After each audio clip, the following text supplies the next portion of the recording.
우리가 지난주에 온세 예배를 드렸습니다. 온세 예배. 여러분 정말 수고 많이 해주셨어요. 안내로 봉사해 주시고 특별히 그 열정적인 봉헌소 정말 큰 은혜가 됐습니다. 근데 제가 사뭇 놀란 게 분명히 그 전주 연습할 때는 사람이 더 있었거든요. 당일나가니까 없더라고요. 그럼 저도 했습니다. 다음번에는 그런 거 빠지지 마시고 같이 했으면 좋겠어요. 같이 하면서 함께 한 공동체로. 어렵지 않습니다. 우리 든든한 센터가 있기 때문에 보고하면 되거든요. 그러니까 자신감 있게 같이 하면 좋아요. 그런 식으로 같이 했으면 좋겠고, 우리가 다음 주에는 또 특별한 행사가 있죠. 뭐가 있죠? VIP 초청 주일. 우리 청년부에서도 재미난 게임, 각 목장별로 게임을 할 거예요. 그러니까 잘 준비해 보시고 마음을 준비해 보시면 되고요. 다음 주에 다 오실 거죠? 혼자 오시면 안 됩니다. 주변에 한 명씩 다. 두 명도 괜찮아요. 세 명도 괜찮아요.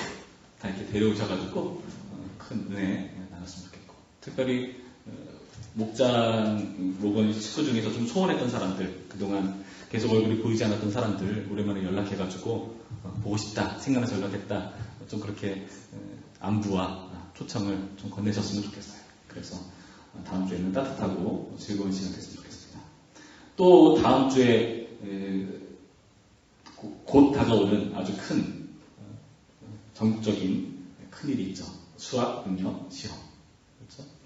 우리 청년부안에서도 고생하면서 공부하는 사람들이 몇 명 있는 걸로 제가 알고 있는데, 다음 주에 꼭 오셔서 같이 기도하고, 저도 이렇게 축복 기도 해드릴 테니까요. 꼭 나오셔서 기도받고 좀 마음의 안정도 주시고 그렇게 했으면 좋겠습니다.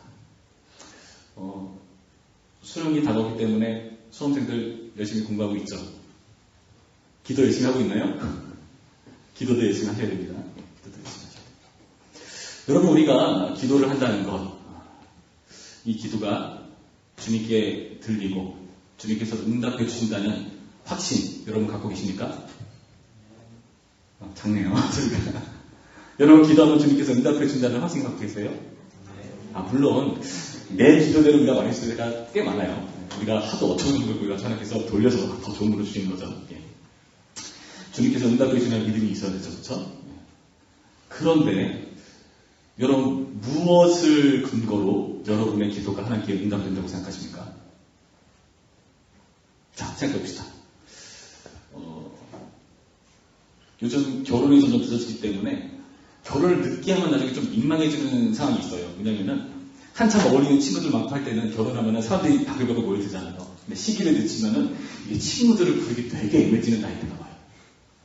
근데 결혼식에 좀 자리가 비면은 좀 그렇고, 초청하더니 너무 얘기하는 예전 다들 가정 때문에 바쁘느라 초대하기도 참 애매한 그런 시간들이 옵니다. 근데 그동안 연락도 안 하고 소원하다가 갑자기 뜬금없이 연락해가지고, 야, 나 결혼하는데 좀 와줄래? 하는 게 되게 민망해요. 제가 그랬거든요. 제가 결혼 늦게 해가지고. 여러분, 어쩌면은 우리의 기도가 그럴 수 있습니다. 하나님께 갑자기 느닷없이, 그동안 찾지도 않다가, 하나님, 나 하나님 자녀잖아요. 급하게 뭔 일이 생겼어요. 좀 하나님의 도움이 필요합니다. 하는 그런 태도에서 기도할 때가 여러분 있지 않나요? 그럼 어떠십니까? 그렇게 기도할 때 하나님 들어주시리라는 기대라든지 어떤 그 확신? 그런 게 좀 있나요? 자신감이 좀 떨어지지 않던가요? 하나님과 소원했다가 갑자기 이상스럽게 이렇게 급한 발등에 불이 떨어졌을 때 주님을 찾는 나의 기도. 야, 이건 내가 하나님이라도 좀 그렇다 하는 그런 좀 민망한 상황들, 여러분 있으신지 모르겠습니다. 있나요? 네. 하나님께서 오늘 본문을 보시면 충격적인 말씀을 하세요. 기도를 안 들어주시겠다. 더 충격적인 문제 아세요? 우리가 잘 알고 있는 대단한 기도자를 언급하시면서 그런 사람이 기도할지라도 나 안 들어준다 말씀하세요. 누구냐? 1절 말씀 보죠. 여호와께서 내게 이르시되 모세와 사무엘이 내 앞에 섰다 할지라도 내 마음은 이 백성을 향할 수 없나니 그들을 내 앞에서 쫓아내 보내라. 여러분, 우리가 꽤 전에 요 전의 문맥을 우리가 살펴봤는데, 예레미야가 무리로서 하는 기도, 거를 우리가 좀 살펴봤어요. 우리로서 공동체의 마음을 가지고 기도하는 내용을 살펴보았습니다. 그 응답이 안 들어준다예요. 심지어 예레미야 기도도 안 들은 건데 여기 나타나는 모세와 사무엘. 모세는 어떤 사람이죠? 여러분 잘 아시겠지만 여러분 잘 아시는 그 출애굽기 내용을 보면은 광야에서 이 이스라엘 백성들이 이상한 짓을 합니다. 모세가 돌판에 하나님의 율법을 받기 위해서 시내산에 올라가죠. 그동안 그 시내산 아래쪽에서는 이 이스라엘 백성들이 우리를 애굽에서 구원해낸 그 여호와 하나님을 찬양하며 예배해요. 뛰놀면서 금송아지 하나를 만들고요. 그 전에 하나님께서 십계명이라는 그 계명을 그들에게 쩌렁쩌렁한 소리로 공부합니다. 그 소리가 어찌나 무섭고 두려웠던지 사람들이 우리가 듣기가 너무 무섭다. 모세야 네가 대신 들어줘라고 말할 정도였어요. 거기에 분명히 말씀하시기를 우상숭배에 대한 내용을 분명히 금지하셨거든요. 그런데 이들은 모르고 금송아지를 섬기는 모습이에요. 하나님께서 뭐라고 말씀하시죠? 모세야 내가 이를 다 쓸어버리고 내가 너로부터 다시 시작할게. 아브라함한테 그랬던 것처럼 네가 이제 믿음의 수학이 되고 이렇게 그 자손이 나는 그러한 일들을 하겠다 말씀하시니까 모세 뭐라고 말하죠? 하나님께서 이들을 애굽에서 끄집어내셨고 이렇게 인도해 오셨는데 이 광야에서 이들을 다 멸살시켜버리면 세상이 하나님을 뭐라고 여기겠습니까? 자기 백성을 구원할 만한 능력 없는 신 그렇게 여기지 않겠습니까? 그 하나님의 명예와 영광 그 이름에 대해서 걸고 기도를 하죠. 하나님께서 그 기도를 기쁘게 여기십니다. 그리고 그 기도대로 응답하세요. 버리지 않으십니다. 여기 나타난 사무엘은 어떻습니까? 사무엘은 이런 말을 했어요. 이스라엘 백성들을 위해서 내가 기도하기를 쉬는 죄를 범치했다. 그 정도로 공동체를 위해 기도하는 대단한 인물이었습니다. 그 둘의 기도를 하나님께서 다 들어주시고 응답하시는 거죠. 그러니까 기도에 특히 누군가를 위해서 기도하는 데 있어서 정말 응답을 받고 이름을 거론할 만한 그런 인물들로 모세와 사무엘이 언급되는데 모세와 사무엘이 와서 이 백성을 위해 기도한다 할지라도 내가 안 들어준다. 기도하세요. 이렇게 말씀하세요. 무슨 뜻이겠습니까? 여러분 우리가 생각하는 하나님과 사뭇 다르지 않습니까? 하나님께서 왜 이렇게 응답하실까요? 하나님께서 그렇게 말씀해 주신 이유는 마음을 정하신 거죠. 이 백성을 혼내주기로 멸하시기로 아주 다짐을 하신 겁니다. 그들에 대한 심판이 확정된 거예요. 어느 정도로 심각한 심판인가 그 심판의 모습을 보여주는데 2절 말씀 볼까요? 그들이 만일 내게 말하기를 우리가 어디로 나아가리요 하거든 너는 그들에게 이르기를 여호와께서 이와 같이 말씀하십니다. 죽을 자는 죽음으로 나아가고 칼을 받을 자는 칼로 나아가고 기근을 당할 자는 기근으로 나아가고 포로될 자는 포로됨으로 나아가지다 하셨다 하라. 심판이 확정되어서 이들이 받을 그 심판의 강도를 설명해 주십니다. 죽음, 칼, 기근, 포로. 여러분 되게 무시무시한 형벌이에요. 우리는 그냥 익숙한 용어이기 때문에 그냥 지나갈 수 있지만 뭐 요즘 뉴스 보니까 전쟁 나면 난리가 나잖아요. 전쟁을 하면은 정말 죽음과 칼과 기근과 이 포로되는 이런 공포들을 여러분 과거에 옛날 얘기가 아니라 지금도 일어나고 있는 그런 현실이죠. 여러분 뉴스 보면 어떻습니까? 참 어처구니가 없죠. 저들이 도대체 뭔 잘못을 했길래 저 고생을 당하는가 하는 그런 생각이 들지 않던가요? 이렇게 무시무시한 4가지 벌을 내리신다. 그리고요, 그 대상은 누군가? 8절과 9절 말씀 볼까요? 그들의 거부가 내 앞에 바다 모래보다 더 많아졌느니라. 내가 대낮에 파멸시킬 자를 그들에게로 데려다가 그들과 청년들의 어미를 쳐서 놀람과 두려움을 그들에게 갑자기 닥치게 하였으며. 무슨 말이냐 하면은 과부라는 표현이 좀 불편할 수 있지만 성경에 나온 표현이니까 그냥 그대로 쓰겠습니다. 그 과부가 많아지게 한다는 게 여러분 어떤 의미일까요? 남편들이 다 죽는다는 거죠. 남자들을 다 몰살시키는 그런 분위기. 여기 바다 모래보다 더 많다는 표현은 사실 하나님께서 하나님의 백성들과 약속하실 때에 이들을 축복해주는 그 용도로 사용하던 수서법이잖아요. 바다의 모래보다 많게 해주겠다. 그런 멋진 수서법을 이제는 멸망의 관에서 사용하시는 당혹스러운 표현이죠.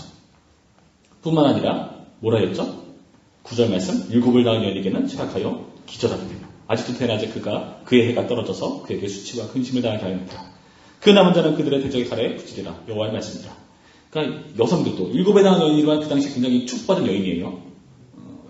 그 복받은 여인, 자녀가 많은 다산한 여인을 그 당시 복받은 여인으로 표현을 했어요. 그 시대는 그랬어요. 왜냐하면 자녀가 많아야 유리했거든요. 살아가는데. 생존에. 먹고 사는데. 농사를 짓는 것도 그렇고 여러 가지가 그렇습니다. 그러니까 축복받은 여인인데 그런 여인 다 쇠약하게 하고 기절하게 하고 그 윗부분 보면은 여성들도 다 쳐서 멸하시겠다는 말씀. 그러니까 남자나 여자나 상관없이 다 멸살시켜버리겠다 하는 그런 무시무시한 심판의 크기. 여러분 여기서 확인하는 겁니다. 여러분 이 심판의 크기는요. 여러분 죄악의 크기예요. 하나님께서 공의로우신 분이기 때문에 공정하게 심판하십니다. 이렇게 심판한다는 것은 심판이 무섭다를 보기 이전에 이 심판을 불러일으킨 죄악의 크기를 여러분 놓쳐서는 안 돼요. 그 죄악이 뭘까요? 5절부터의 말씀 봅니다. 5절부터 7절까지 다시 교독을 해볼게요. 제가 5절 먼저 읽습니다. 예루살렘아 너를 불쌍히 여길 자 누구며 너를 위해 울 자 누구며 돌이켜 내 평안을 부를 자 누구냐. 여호와께서 이르시되 내가 나를 버렸고 내게서 물러갔으므로 내게로 내 손을 펴서 너를 멸하노니 이는 내가 뜻을 돌이키기에 지쳤음이로다. 내가 그들을 그 땅의 여러 정문에서 키로 까불러 그 자식을 끊어서 내 백성을 멸하였나니 이는 그들이 자기들의 길에서 돌이키지 아니하였습니다. 무슨 말입니까? 네가 나를 버렸다. 내가 뜻 돌이키는 것도 이제 지쳤다. 너희들은 돌이킬 생각을 하지 않는다. 이제 돌이킬 가능성이 없다는 하나님의 확신에 이렇게 이들을 버리는 겁니다. 다시 말해서 하나님을 외면한 자들을 외면하시는 하나님. 그러니까 이 심판의 크기를 통해서 여러분 이 죄악의 심각성을 깨달아야 돼요. 여러분 하나님께서 여러분 부르실 때 너무 많이 거절하지 마시고 빨리 돌아오시고 빨리 하나님 편에 서는 게 여러분에게 유익입니다. 여러분에게 잘 되는 길이에요. 이렇게 죄악이 심각합니다. 하나님을 배반하고 버리는 모습.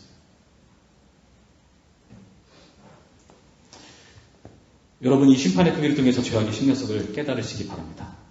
여러분 가운데 이 죄악의 심각성을 깨달으셔야 돼요. 그렇다면 생각해 봅시다. 여러분의 모습을 봅니다. 개인적인 모습을 볼까요? 여러분의 모습 하나님 보시기에 어떨까? 하나님은 외모를 보지 않고 중심을 보신다고 했어요. 자, 하나님께서 여러분 중심을 지금 보고 계세요. 어떤가요? 칭찬해 주실 것 같나요? 뒤통수를 맞을 것 같나요?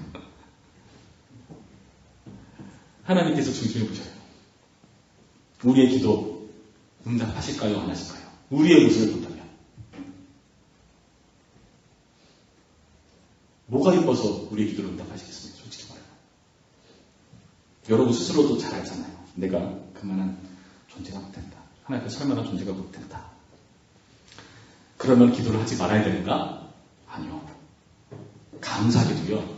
이 당시의 시대와 지금의 시대는 다릅니다. 여러분 말씀을 하나 찾아볼게요. 요한복음 16장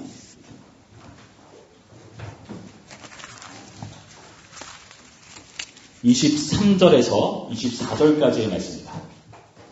요한복음 16장 23절에서 24절까지의 말씀 신약성경 176면 근처에 있습니다. 요한복음 16장 23절, 24절 우리 한 목소리로 읽어볼까요? 시작! 그날에는 너희가 아무것도 내게 묻지 아니하리라. 내가 진실로 진실로 너희에게 이르노니 너희가 무엇인지 아버지께 구하는 것을 내 이름으로 주시리라. 지금까지는 너희가 내 이름으로 아무것도 구하지 아니하였으나 구하라 그리하면 받으리니 너희 기쁨이 충만하리라. 아멘. 이제는 우리가 기도할 때 이전과 다른 기도가 되는 거죠. 어떤 의미에서 다른가 하면요. 이제는 우리가 예수님의 이름으로 기도한다는 겁니다. 예수님의 이름으로 기도하는 거예요. 여러분 이게 우리에게 굉장히 중요한 사실이에요. 우리가 예수님의 이름으로 기도한다는 것은 여러분 주일학교 때부터 배워왔기 때문에 이게 이렇기 때문에 하는 그런 차원이 아니라 예수님의 이름으로 기도한다는 것은요. 우리의 기도가 하나님께 응답될 유일한 겁니다. 모세기도 안 들으세요. 예레미야기도 안 들었잖아요. 사무엘기도 안 들으시다고 했잖아요. 인간 중보자의 그런 중재는 아무런 의미가 없어요. 그러나 예수 그리스도의 중재는요. 그 심판의 크기, 죄악의 크기를 뒤져보십니다. 그리고 우리 기도가 주님께 들려지는 유일한 이름이 되는 거예요. 여러분, 그래서 예수님의 이름으로 기도한다는 것에 그 가치를 여러분 허투루 여기시면 안 됩니다. 그냥 이전에 해왔으니까 익숙하니까 그냥 하는 것이 차원이 아니라 이제는 예수님의 이름을 예수님의 이름으로 기도할 때마다 여러분 이 말씀을 생각해 보세요. 내 기도가 과연 무엇을 기도로 주님께 응답됩니까? 모세의 기도도 안 듣고 사무엘 기도 안 듣다고 말씀하시는 하나님, 예레미야의 기도, 그런 대단한 선지자들의 기도도 안 들으시겠다고 하시는 하나님이십니다. 나의 기도의 이름은 과연 무엇인가? 예수님의 이름이죠. 우리의 죄의 크기, 심판의 크기, 그것을 모두 뒤덮으시고 남을 예수 그리스도의 이름의 크기를 여러분 여기서 가늠하셔야 되는 거예요. 그래서 우리는 기도가 응답합니다.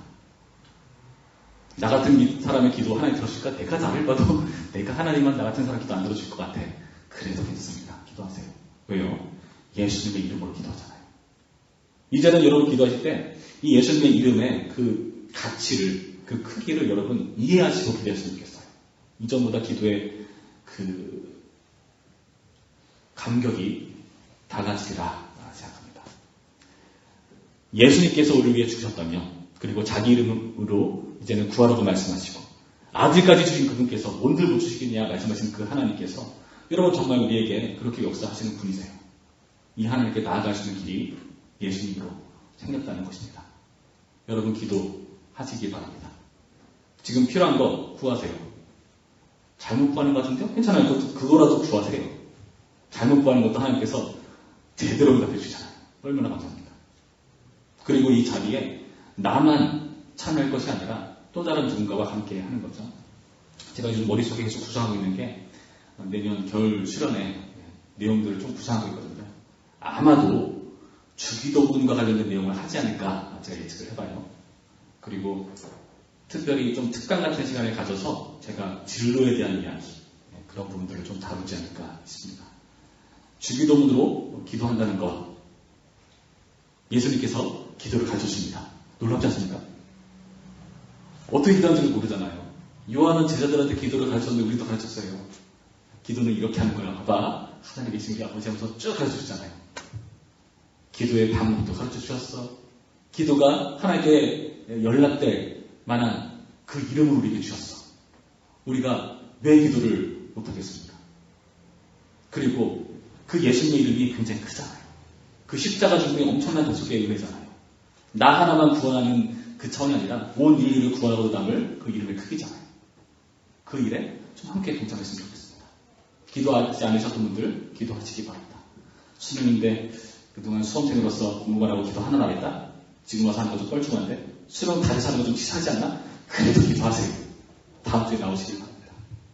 부활기 추천주일 여러분 사람들 데려오세요. 그분들도 함께 예수님과 함께 나아갈 만한 충족시키도 남는 예수님의 이름에 넉넉합니다.